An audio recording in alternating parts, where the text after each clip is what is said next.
Happy Thanksgiving week to those of you here in the U.S., and just a happy day to all others out there listening in. We at RECO12 are very grateful for the opportunity to serve the recovery community worldwide in this manner, and you all play a part in this project. My name is Justin, and I am a son of God and an addict, and the host of the RECO12 speaker meeting. And thanks to my God, the steps, and the fellowship of other addicts, I am sober one day at a time since June 19th, 2015. And for that, I am beyond grateful. Welcome to RECO12. We are an organization whose addictions include alcohol, drugs, lust and sex, food and gambling, just to name a few. We come together from all places, faiths and backgrounds to learn the similarities of addiction and to gain tools and hope from others who are walking a similar path. We invite recovering addicts with at least 1 year sobriety and who are actively working their recovery in their respective fellowships to share their experience, strength, and hope on a live Zoom webinar each Friday at noon Central Time for 20 to 25 minutes. Then we, the live audience, get the opportunity to ask questions of that speaker for another 20 to 25 minutes. If you're hearing this meeting in recording podcast form and would like to participate as a live audience member in the future, please go to RECO12.com. That's RECO12.com to learn more and to submit your email address there to receive weekly invitations.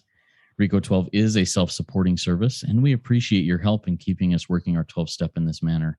If you'd like to donate and contribute, you can go to RECO12.com/support, or you can click the link to PayPal in the chat of the live meeting, which I'll put up here in a minute, or it is also in the show notes if you listen in podcast format. When you contribute, please specify what meeting number it is. And this one is meeting number 77. All right, one more word about our speakers before we introduce today's speaker. When we line up a speaker for a meeting, we ask them to seek guidance on what and how to present so that they can reflect the light they've been given. That light will inspire hope, meaning, worth, and growth in us, the listening audience. Now, before introducing today's speaker, I do want to talk a little bit about something that's really cool, I think, that just seems to be snowballing. We are really getting an international flair in our guest speakers. We've had speakers from the UK, Northern Ireland, Canada, all over the United States, from Alaska to Florida. And today we are going to Germany, and next week we'll be going to New Zealand. It's awesome. What a blessing to get the experience, strength, and hope from people all over the world. Now, here's a little bit about today's speaker in Germany, Tanya D. Tanya has experience in OA, UA, DA, BDA, SLAA, CODA, NA, and Al-Anon. She's been 14 years in recovery and wishes to share her experience, strength, and hope with the desire of relieving suffering in the world. She also wishes to break stigmas and taboos, speaking up more about these subjects and her own experiences in the recovery journey. She currently lives in the Black Forest region of Germany with her son.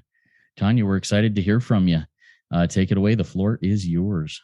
Well, thank you so much, Justin. And thank you so much for everything you're doing and for this amazing service that you do. Just excited to be here. And that's so cool about international. I'm all about that. That's great. So I feel very blessed and honored to be here today, sharing my own experience in recovery. And I wanted to begin with a qualification, and I'm going to set a little timer here for myself too, So the title I called this share is The Root of My Affliction. And I love that when I Googled it, what came up was there was a title of a book that said, Overcoming the Temptation to Quit When the Going Gets Tough. And wow, I relate to that. So some of the, what qualifies me. So first of all, I'm a grateful member of this fellowship. As was already shared, I have experienced a lot of different fellowships, OA, UA, DA, BDA, SLAA, CODA, ACA, NA, and Al-Anon. I identify currently primarily with, as a codependent, like I'm doing a lot of work with codependency and under-earning. When I first came into the rooms, I was just coming to meetings sporadically. Like I would go to an OA meeting, or I even went to a couple SLAA meetings. And it wasn't until 2010 that I first officially went through the steps in a fellowship that was started by Dan Sherman, who it was like Big Book Awakening. So it was the way that they'd been taught how to go through the steps in California. And so I did that, and I did NA, and then I did something that they like to call going through it in chaos creation, which kind of clumps together Al-Anon and CODA. And it speaks to like that physical malady, that physical addiction, that physical allergy we have. And it addresses that physical allergy we have to adrenaline and cortisol when we're used to creating chaos in our lives, like, you know, whether it's through using drugs or other substances or people or controlling and fixing, like the Al-Anon CODA stuff. So I did that in 2010. And again, I was going sporadically to other fellowships. Then I had a kid, I got married. I thought, you know, I thought I was done with that whole stint. And I did other recovery work, and I came back into the rooms in 2017, 2018, and I went again through Al-Anon CODA and this chaos creation thing. I sponsored. I thought I fixed my marriage problems again. And then again, and this is all going to tie into my theme for today, but like again in 2020 of last year, October, I went through the steps again with Big Book Awakening. And then I found my current fellowship that I love and adore, Spiritual Gangsters, officially the Big Book Sponsorship Fellowship for SLAA. And what I love about them is that they really get, just like BBA does too, but like it's like my sponsor says she's a multidisciplinary addict, and I really identify. And they get that. And so like they, you know, anybody can go through the workbook and the Big Book of Alcoholics Anonymous and cross out the word drinking for whatever your affliction is, whether it's thinking, whether it's under-earning, using a substance, using other people, you know, addiction to validation, whatever it is, right? And so now with this fellowship, I've learned to use the steps on a daily basis.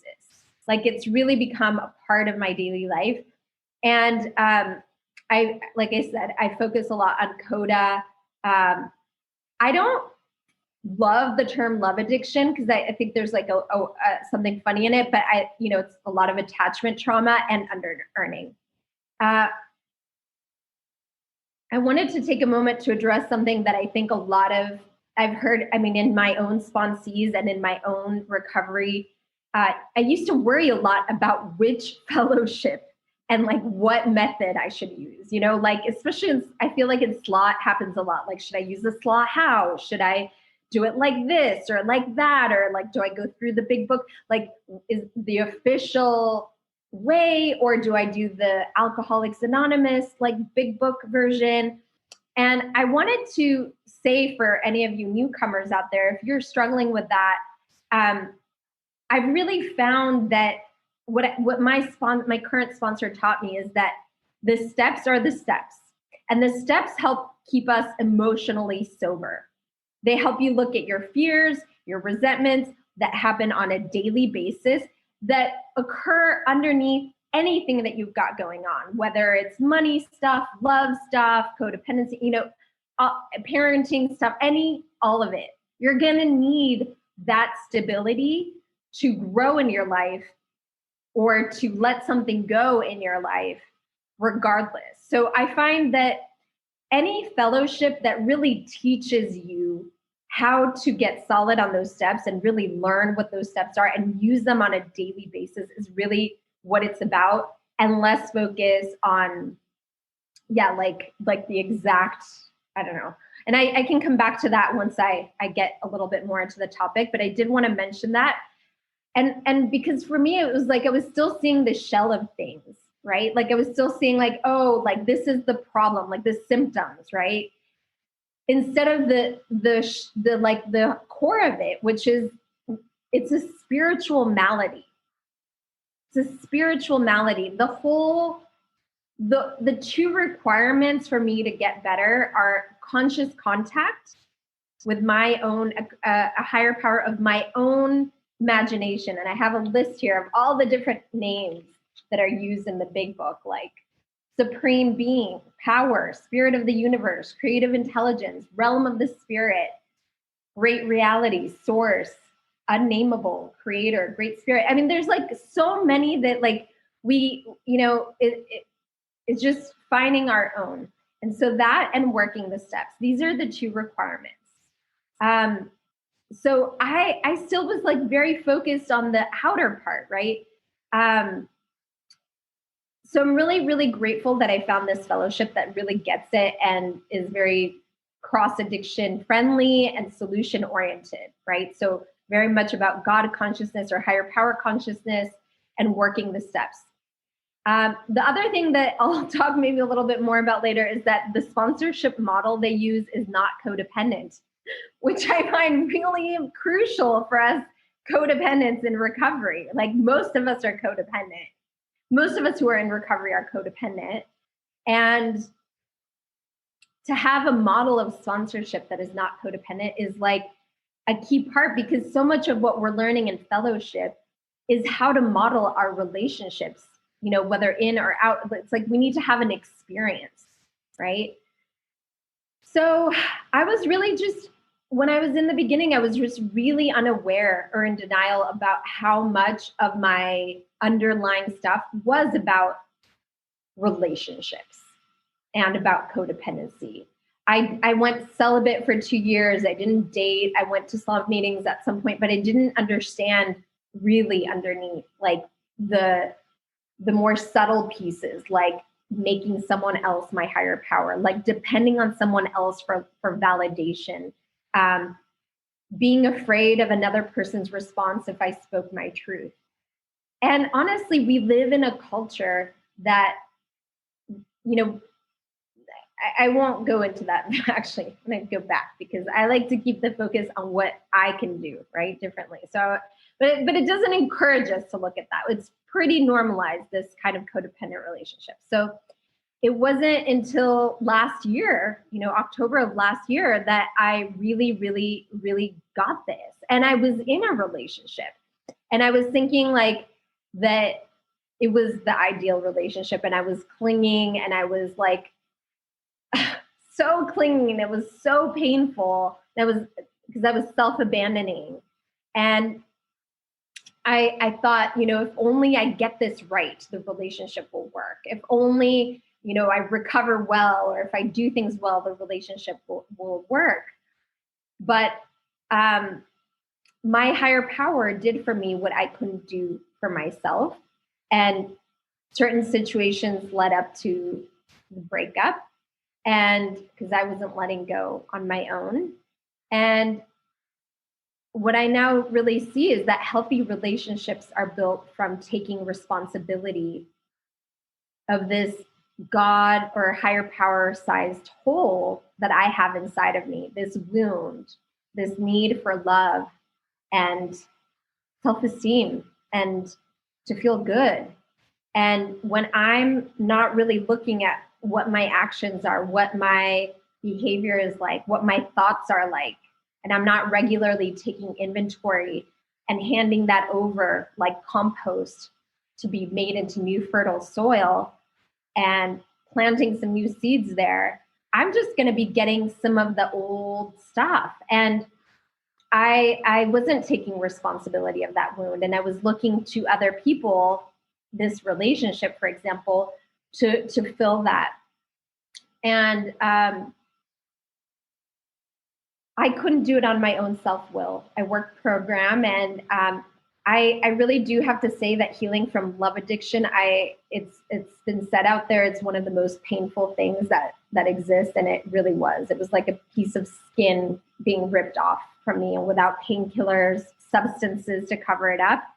But really, God did do for me what I couldn't do for myself, and I really can't recognize the person I was just a few months ago. More God's work than mine. So now moving into even more of the solution, what topic do I want to bring in today? I feel like that qualifies me, right? We're in agreement, right? So the topic that I wanted to bring in today is that there's some key pieces that I wish I had understood when I began my journey, that it's taken me a while. And so I'd like to share that with you all, if you're newcomers, non-newcomers, all of you. And then there's also some things that I feel like I've done well, by God's grace. Like I've just done well. So I'm also going to share those. So the root of the affliction is the spiritual malady. I resisted this idea that I was different than muggles, different than normies for a long time. And I realized like I compartmentalized my life so much. Like I wouldn't, and that compartmentalizing, in part is because of this whole anonymity, because like, we're like, okay, it's anonymous. But I have to say that there's also a piece where I feel like where am I protecting and where am I in shame? I think that's a huge thing we have to grapple with as addicts, as grateful members of this fellowship. Like when we start to recognize that we're not just like everyone else, and we have these things that we do, and we do them over and over again until it's like painful. And, just think of the jaywalker story. Like, am I compartmentalizing because I'm not accepting and conceding that I'm an addict? Or is it because it's just anonymity, right? And so I had to really go through a lot of pain to really realize that I was that person in the jaywalker story. So one thing I will recommend to all of you is, if you have not done it, go to, oh my God, I was going to put the big book right here and I did. Okay. So go to your big book and write a jaywalker story for yourself in an individualized way. So like individualize a jaywalker story. I did that a couple of times just to see the craziness. On page 30, it says like I had to fully, I have to fully concede to myself that I'm an addict, right? Or else it's just the lies and the denial are going to keep going. And so writing a jaywalker story was really helpful for me in raising awareness of all the different forms of, as they say, like putting whiskey in my milk. I was like, let me try it this way and let me try it that way. And I wasn't really realizing that I was going to have to make program a part of my daily life, just like a diabetic or someone who's not well is going to have to take their medicine, just going to have to make it part of their life, right? And so I certainly also I had a lot of judgment myself about what it meant to be in program and what it was to be an addict. And I really recommend, just like with a lot of things in life, find a fellowship that you're excited to go to meetings to. Like they do exist out there, and like that you really feel at home at, because I hadn't found that until very recently. And it's a huge part of how we recover, which is another point. My point number 2 is not alone. I do more outreach and sponsoring now than I ever did before.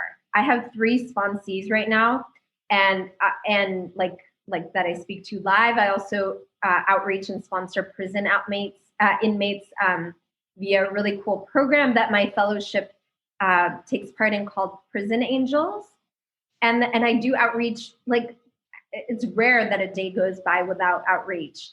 And it's pretty normal for there to be a few outreach calls in a day to receive them, to give them.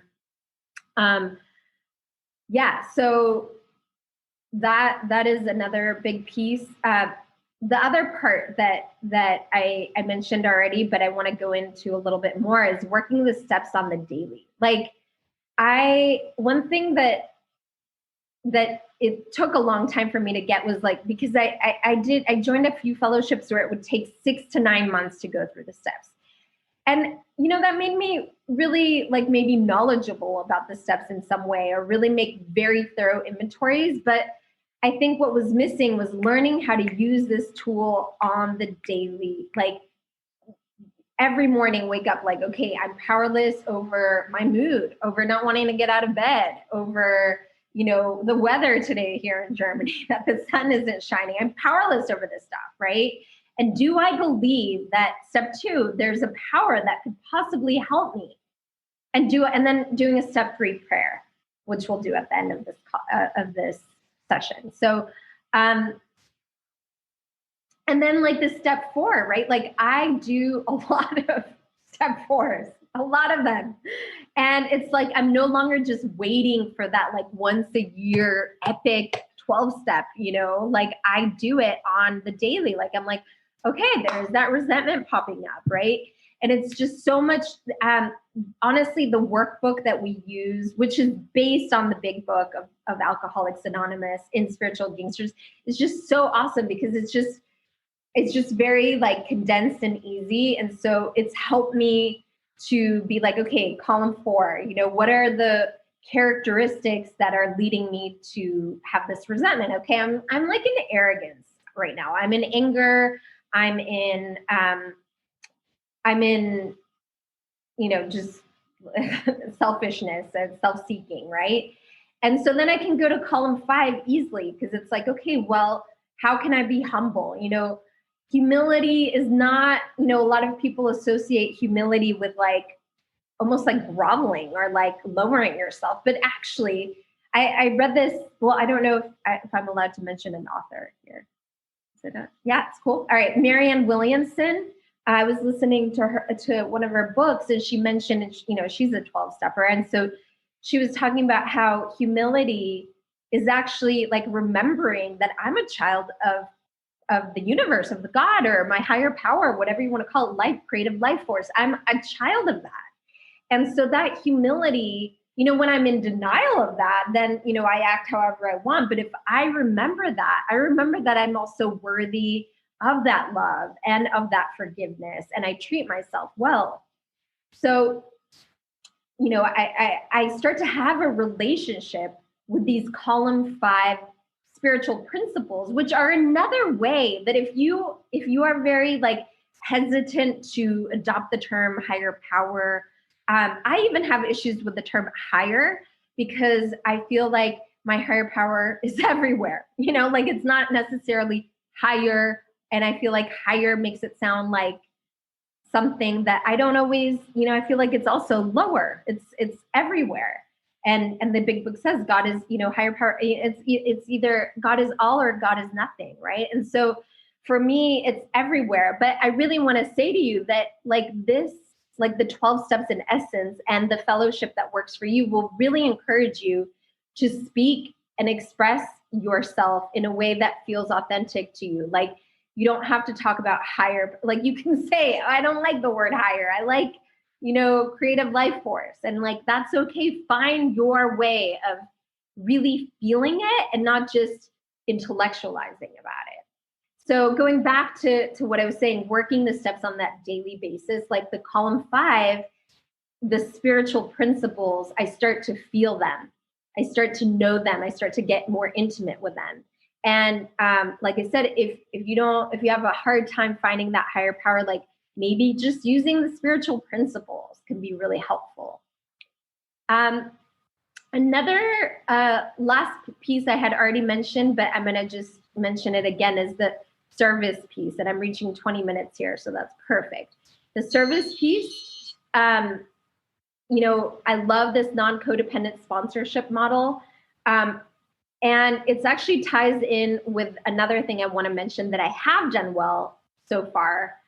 And that's that there's this part in the big book that talks about properly appointed authorities, right?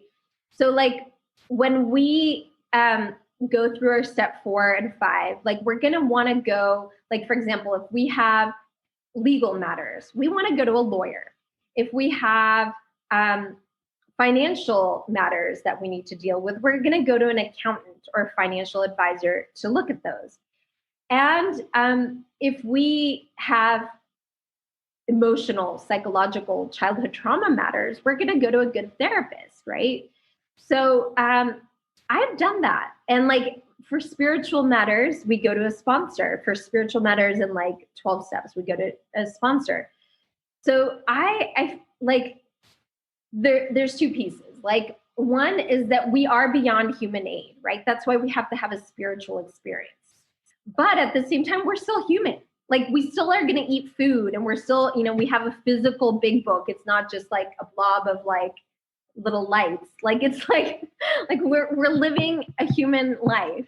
And so we are beyond human aid. And yet, like, I want to say that if you, like, again, like, if you have a legal matter, go to a lawyer. Yes, work the steps, have conscious contact, but use things that you need. Like, I have made use of therapists, and I have made use of other things. And I think that that's good. I work out, I eat well, I relax my nervous system. These help me to have conscious contact. So I want to encourage you not to get, I don't know, like, too, it's just like this is a good thing, to take good care of yourself. And so having a service model that encourages you to do that, to take care of yourself and not cross over certain boundaries so that you become resentful toward your sponsees, is crucial, right? Learning to set boundaries, like saying, okay, we meet once a week. This is the routine we have. Like, we read through step 1 and I answer your questions. We talk for maximum, an hour and a half. And then we set up another time next week. And you can expect from me this time, you can reach out to me. I'm not always available, but I will get back to you. And from you, from my sponsees, I expect them to call me at the time of our appointment. And I give them, 10 minutes to be late. And if it keeps happening over and over again, I'm going to talk to them about that. And I might not, I might look for another sponsee. And it's like, they don't owe me anything, but I also am going to be mindful of, is this person doing the work? Because I'm not here to save anyone. That's higher power's job. I'm just here to share the steps and my own experience, strength, and hope. Yeah. So the last thing I think I'll say is, the last point I had was, another thing I've done well is progress, not perfection. Still beat myself up about stuff a little bit, but I've gotten much better. Forgiving myself, keep going. And that ties us back to that very beginning quote I shared about the root of my affliction. It's that spiritual malady, but I found that quote of overcoming the temptation to quit when the going gets tough. So I hope this is helpful, and can't wait to hear from you. Thank you so much, Tanya. That was awesome. I got a whole bunch of notes here that I was taking while you were talking, and I hope that others were able to get something really good out of that, like I was. We're about ready to move into our Q&A section here for our live audience. If you have questions for Tanya, please type them in the Q&A link at the bottom of your Zoom window. It looks like 2 speech bubbles over the top of each other. We'll get to those. But I've got a couple of questions that I'd like to start out with. And I'm going to start out with one that you basically closed up with. So I'm going to start at the very end where it's fresh on your mind. I also love the term and the concept and the principle of progress, not perfection. But I am a perfectionist in so many areas of my life where I beat myself up. Now, I also... It's the strange. Well, I don't know how strange it is in the world of addiction. It's probably very similar. I'm a perfectionist, but I also want to justify any little thing I can. How do you go about living that principle of progress, not perfection, without justifying things that probably shouldn't be done or said? Do you understand what I'm saying there? Yeah, totally do know what you're saying. So I guess, how do I go about living progress, not perfection, but not condoning in myself behaviors that, enabling my own self, I guess. I think it's about that spiritual principle of honesty.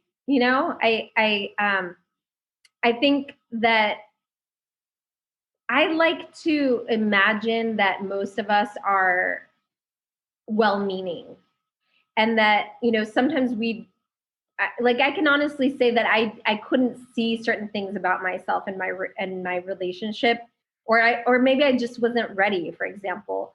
And so I've learned to kind of trust. Another common phrase in recovery is like, that you were doing the best you could at the time, like with the information you had, right? And so I forgive myself for what I've done in the past, and I feel like that frees me to live the best life that I can today. And like I really feel like the more I've done inventory and kind of taken that out of my system and like really let it go, the more it lets me live how I want to live today, which is in the highest version of myself and like in God's will. So it's like honesty, working the steps. That's a good question. I'm like, yeah, I see what you mean. And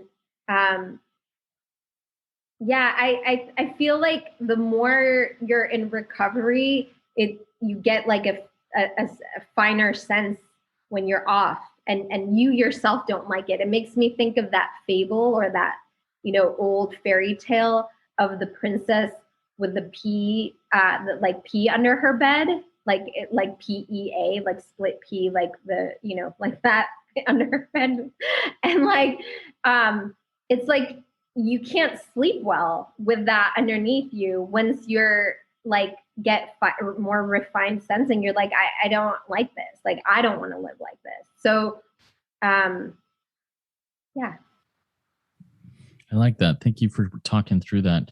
Yeah, it's a big temptation for me to say, oh, that wasn't really that isn't really anything that's going to move me towards acting out in my addiction. I'll just let it slide this time or whatever. It's a big temptation. And when I accept progress, not perfection, I think it's a two-way street of, no, you know what, that's probably not the best thing I should be doing right now. I'm going to choose something different, without shaming myself because I had the thought, because I had the desire even. If I don't act on that, I think that's a victory. I have another question that I'd like to talk about. You talked about the service model, and you talked about how you take care of yourself. You exercise, you eat well, you've used therapy, you've used these different professionals in your life. Now, when you came into recovery and first started recognizing, hey, these different things are important to me, was that something that you came up with yourself? Was it in conjunction with your sponsor, with other professionals? How did you come up with that service model that seems to work for you today? How did I come up with the service model that works for me today? I mean, honestly, it's I was going to say it's all the way it's set up in the current fellowship, but I mean it's also like that I've experienced other models, and it's like, like sometimes they say like, okay, you don't know what God's will, but you do know what God's will is not, right? So like I think it's kind of a similar thing. Like I've experienced ways of sponsoring and being sponsored that were full of like sort of passive like undercurrents of resentments and like, I'm annoyed that it's so many calls and this person wants to control me and tell me what to do. I've had sponsors tell me, you need to break up with this person, or you need to do this, and like leave me for not doing that. And it's like, what? So I've had enough of that kind of to feel what it's like sometimes. And I think she's here too. Like, I'm like, damn it, please tell me what to do. But my sponsor is like, go do steps 1 to 3 and pray to God about it. And I'm like, yeah, well, it's like, it's better that it's encouraging me to find my center and not be codependent, right? So yeah, that's how I found it.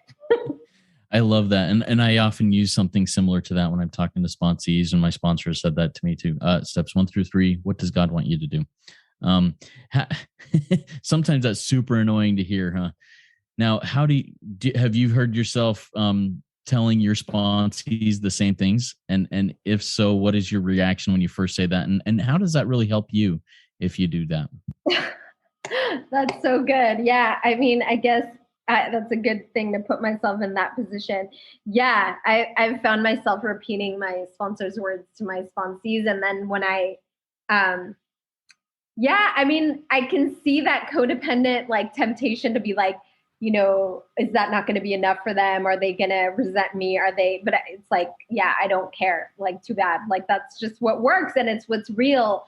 And anything else will be, I guess, enabling them and will in the end not strengthen the muscle that they need to like live life, and really strengthen their own muscles. So, and sometimes I think it's realistic to think like they'll do a lot more outreach with other people, and they might. Yeah, there she is. Yep. Yeah, like that they'll do outreach with more people, but that even strengthens that muscle of creating a bigger community and not just depending on one person to be your everything, which is, a lot of us come in there with that issue that we've made one person our higher power. So I think it's important to learn to strengthen the muscle of building community. And yeah. I really agree with that. And I love the way you talked through that. Thank you very much, Tanya. One of the first things that I wrote down in your share when you were qualifying yourself, you talked about, the first time you went into the rooms and then, hey, you felt good. And then you had to go back into the rooms again and again. And if I can't remember, 2 or 3 times, you felt, I don't know, healed, all better. And then sooner or later, you find yourself back in the rooms. What have you learned about yourself as you have gone through that process of going in and out of the rooms and saying, I'm good. Oh, wait, no, I'm not. I'm good. Oh, wait, I need help. Yeah, thank you for that question. I mean, I feel like that's the jaywalker, right? It's like this total, I mean, it's also like a process, right? I think it's a process, sadly, but of like not, it takes sometimes a couple of times to falling to be like, oh, I have this condition where I will just go back out and do this thing instead of like the first times I read the book, I was like, okay, yeah, the jaywalker, yeah, he sounds really silly. Like, why does he keep doing that, right? And I think most people know the jaywalker story, but it's like the people, the guy who will, just jaywalk and like starts getting hit by cars and everything, and next time does it again and does it again and does it again. It's like putting your hand on the burner, hot stove again and again. And I think, one, it's wanting to be positive and be like, I won't do it. And then at some point, it's also like fear, a huge fear of like, why, I see other people in my life, like they're doing it. They don't have to go to program. Like what? But then finally it's like, oh my God, like this is my medicine. Like I've found my medicine. Like it's not just some imposed thing that sucks to like, that you just like have to get out of as soon as you can. It's like what allows you to have the life that you're dreaming of. And so like, I think when that recognition came, which often is, as they say, God, the acronym, gift of desperation, like feeling like I was just so desperate and in so much pain. And like, I'd been through that cycle enough times that I was like, oh my God, maybe that's what they're talking about. Like, that's what they're saying. Like, I'm that person who just goes back and will try another addict, like another substance or another addiction or another thing. Like started to really hear myself and meet other people and hear other stories. Like I said, it has a lot to do with like, keep looking for your fellows, keep looking for them. I found people that I could really relate to and like their stories and their shares and their energy. And like, I was like, wow, like this is, yeah, I'm not so bad to be here. So, yeah. Awesome. Thank you so much for sharing that. I think, well, I know that I've lived that, and I love the way it's that jaywalker story. I remember the first couple times I read through the jaywalker story, I thought, man, that guy's insane. Who would ever do that? But now that I've recognized myself in that, and I love the fact that you invited us all to write our own jaywalker story to prove to ourselves the insanity of our own situation, that I'm no better than that jaywalker that I think is stupid. Well, so am I. So good stuff. I really appreciate that. All right. We had a hand that came up from Orion who just wanted to express his gratitude for your share, or her gratitude for your share. Good stuff. We appreciate your share here, and thank you for doing that, Tanya. Have another question that just came in from Naika. Naika, we love you. Good to have you here with us. She says, that was wonderful. Big thank you, especially on non-codependent sponsorship. How has that permeated into how you navigate relationships outside of program, in family, work, romance, etc.? Yeah, well, I mean, it's definitely like, one is that, for example, I just don't feel the same obligation to answer people right away, or like I can take a pause. We love to say that at Spiritual Gangsters, like go to pause land, take a pause, feel into my higher power. I'm a lot into feeling into it. And yeah, and how else? I mean, being clear with boundaries and expectations. Like I was, I shared with you a pretty good sense of how it is with the sponsor-sponsee relationship of like meeting once a week and, what's to be expected. And I think in relationships, while it might not be that drastic or like dramatic, but I'm like, okay, this is what you can expect. You get 1 hour from me a week. Like I am much clearer of like, okay, this is, on my own needs and my own boundaries. And so that communicates into those relationships. Yeah, I think that's kind of good sense. I love that, Tanya. Can you please expound just a little bit, maybe share a personal, and if you want to keep it even more anonymous, experience of setting boundaries with a family member or a friend or in a romance that may have been difficult but really helped out in the end? Sure thing. I mean, the thing with like setting boundaries with family members is just huge, right? It's, I think, and I think that there might be less people today here too, because it's like in the US it's Thanksgiving weekend and all of that. So I'm sure there's a lot of people who have experienced that kind of situation of boundary stuff with family. But yeah, I mean, I have a son and he's 9. And so that comes up a lot. And I think him, for example, okay, I'll give one example. He started a new school where like in Germany, it's pretty different in the US, right? So like, it's pretty safe to navigate here in the city. Like it's like a very small city and has very good public transportation and kids are very independent here. But I kept waffling on whether he should go to school on his own, taking the streetcar or not. And I talked about it with a couple of properly appointed authorities, with some like a school social worker and stuff. And like everyone kind of actually surprised me by sounding kind of positive about it. I thought they would be like, no, don't, he's too young or something. But finally I was like, okay, it would be amazing if he would do that, because then I wouldn't have to, like, I could do conscious contact with my higher power every morning and spend morning and doing that instead of taking him to school and getting all stressed out while driving. So I actually asked my ex-husband to teach him, because I also talked about how it would probably be best if I wasn't the one showing him how to do that. And while I was away in New York and Philadelphia last month, my ex taught him how to get on the streetcar and everything. And I came home to a kid who can take the streetcar to school and back. And it's like a whole new world. And it was all because of like not being codependent and not getting into that like caretaking and enabling, and it makes them so much more independent and shows them what the gifts of independence are. Because he's like, oh, Mom, there's some like, a good this like little restaurant on the way there. Maybe one day I could stop and get a thing. And I was like, yeah, sure. You can do that one day. And so that's it. That was a big one for me. Yeah.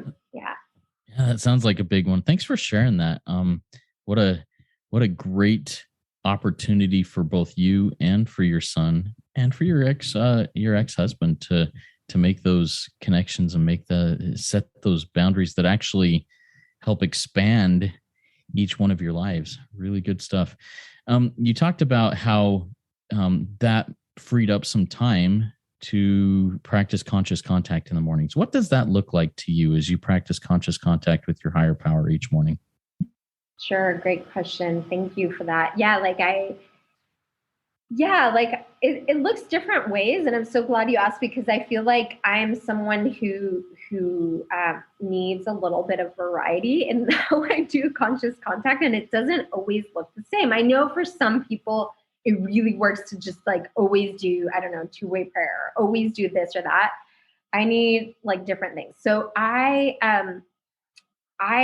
will, run through step 1 to 3, like I mentioned earlier, something like journaling out, like I'm powerless over this and this and that. And honestly, after that, I often need like an experience. Like I need to get it out of my head and into my body and out of like, and so often it looks like something embodied for me, like going for a walk in nature. Today I went for a run in the forest, and I like just ran, and I really did feel like everything that I'd just written. It's what I did this morning. I wrote 1 through 3, and then I went and like when I'm running, it's like I'm no longer clinging just like in my head. It's like it's just kind of running through me. And then I have an insight about what God wants to say to me. I feel like that's where I get a lot of insight when I like work out or do exercise, sometimes dancing, or sometimes like creative activity, like drawing or painting or singing or something musical, just like something, or even like knitting or just anything to like get out of the rational, logical, because, spiritual realm is beyond reason. So we need to like get out of that black and white sort of thinking. Nature, art, movement for me. Thank you for sharing that. I love all the different ways that that people gain and reach into that conscious contact with their higher power. It opens up my own mind and experience to be willing to do other things. Sometimes I, for example, get so caught up in my morning routine, which I love. I love my morning routine, and it works for me today. But tomorrow or next month or next year, I may get up and be like, it's the same old, same old. I need something different. What did Tanya say again? Oh yeah, maybe I should look into doing that.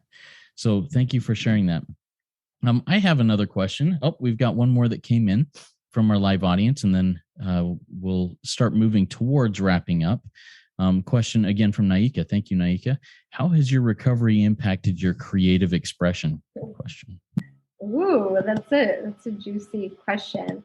I want to throw in one last thing about the last one, just really quick. Like this afternoon, I also did outreach with someone, which is another way that I'll sometimes like kind of steer my boat back in the direction of conscious contact. Like I had a great feedback from a fellow about like, instead of trying to listen to higher power, to relax. Like the big book says, we relax and we take it easy. And so I actually put on like my aromatherapy. I put on like an eye thing, and I just relaxed. And I had this whole vision, because he was saying to me, like, sometimes God isn't, showing up through listening. And it really reminded me, like, it's true. Like sometimes I feel into higher power. Like I feel what higher power wants from me, or I visualize it. It's not always hearing. And so now about like the creative expression,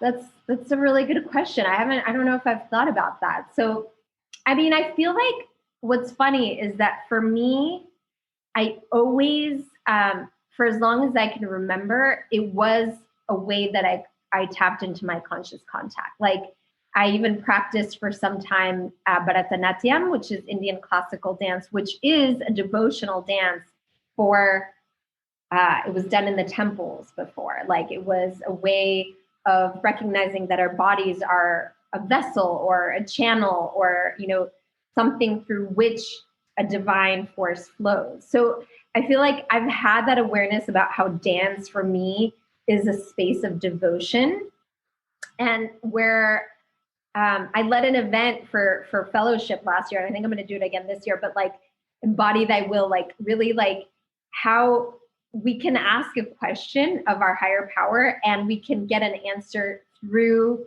movement and through like really feeling into our bodies and moving them and opening them, or drawing, so I guess I feel like it's not really, I think it's almost the other way around. I think maybe what this question is helping me see is that I need to just keep doing what works for me and using creative expression as a way to channel the divine, and allow that to influence my program. So that's kind of what How cool is that you've led an experience like that? And if you do choose to do that again and you want to get word out to others about that, I'd be happy to put that out through my channels. And I think I'd like to check into that, although that's not something that has, I guess, brought those type of spiritual experiences to me in the past. I'd be open to seeing if it would for me in the future. So that's really cool. Thanks for sharing that. All right. One more question from me. Actually, two more questions from me, unless another one comes in from the audience. First one, you brought up something towards the end of your qualification where you talked about compost in an analogy of filling in that higher power-sized hole in your soul. Are you willing to develop that a little bit more? Because I've never heard it put that way before, and I'd just love to hear how you came to that conclusion of talking about composting that to fill in that God-sized hole, that higher power-sized hole.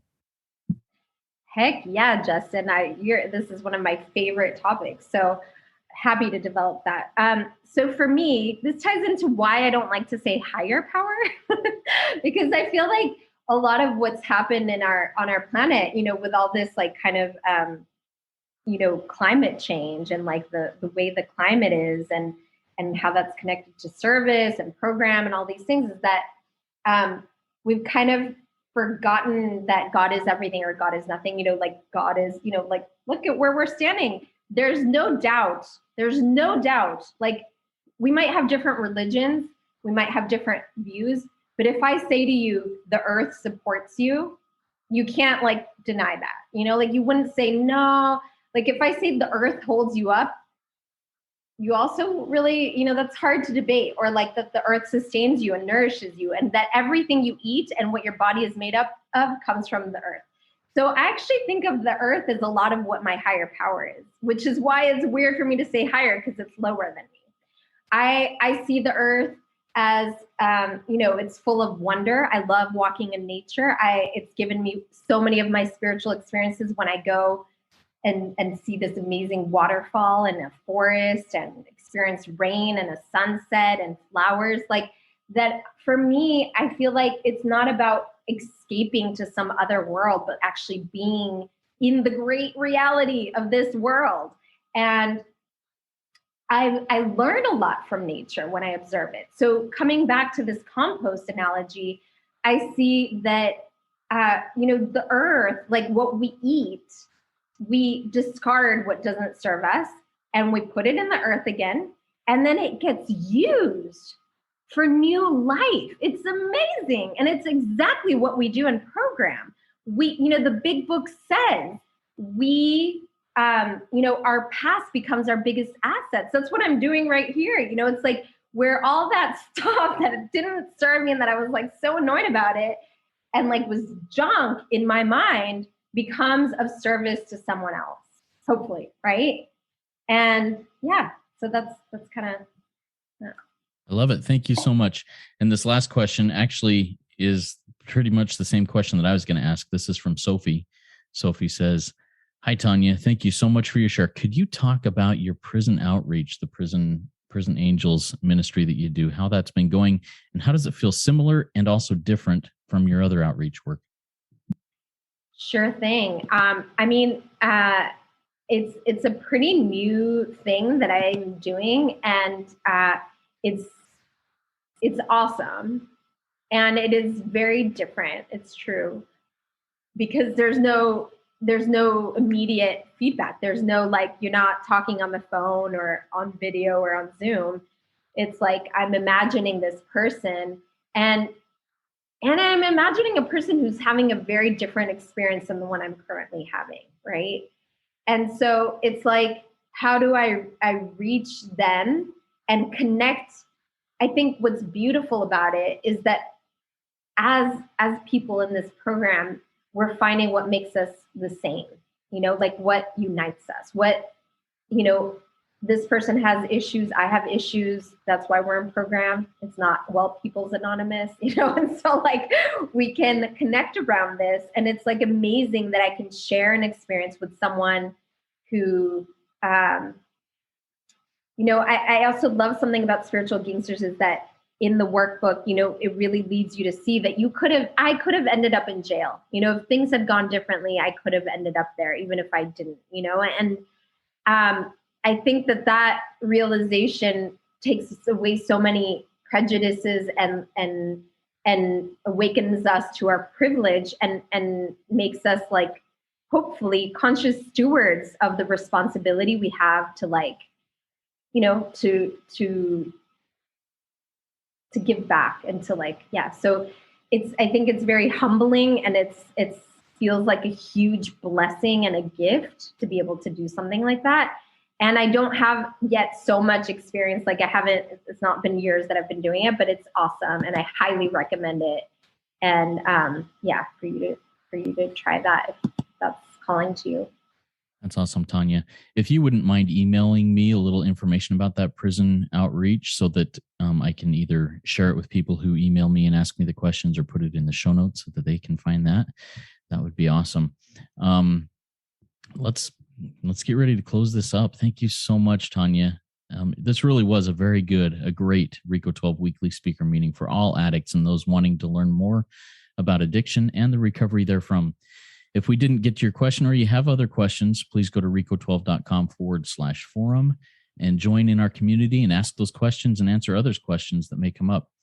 I invite the audience to come back next week. If you haven't yet gone to RECO12.com and submitted your email address to get on this list so you can get this link every week. It's a new link every week. So you can join us live each Friday at noon Central Time. Go ahead and do that. Next week, we'll be hearing from Tony S. from New Zealand, whose topic will be how addiction swapped in recovery, another kind of a multidisciplinary addict type story. And I'm looking forward to that and looking forward to expanding into New Zealand. Exciting stuff. All right. Now let's launch off into the rest of our day with the third step prayer that Tanya will lead us in. And have at it, Tanya. Okay. Thank you so much, Justin. God, I offer myself to thee, to build with me and to do with me as thou wilt. Relieve me of the bondage of self, that I may better do your will. Take away my difficulties, that victory over them may bear witness to those I would help of your power, your love, and your way of life. May I do your will always. Amen. Amen.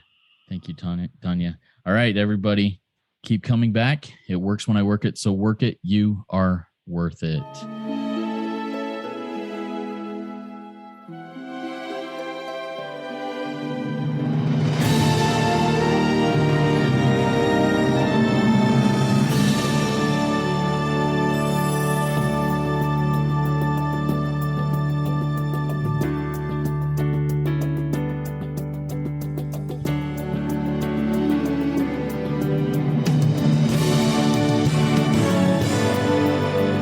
Standing still a moment, carving out this time, reflecting on on the landscape of this life of mine.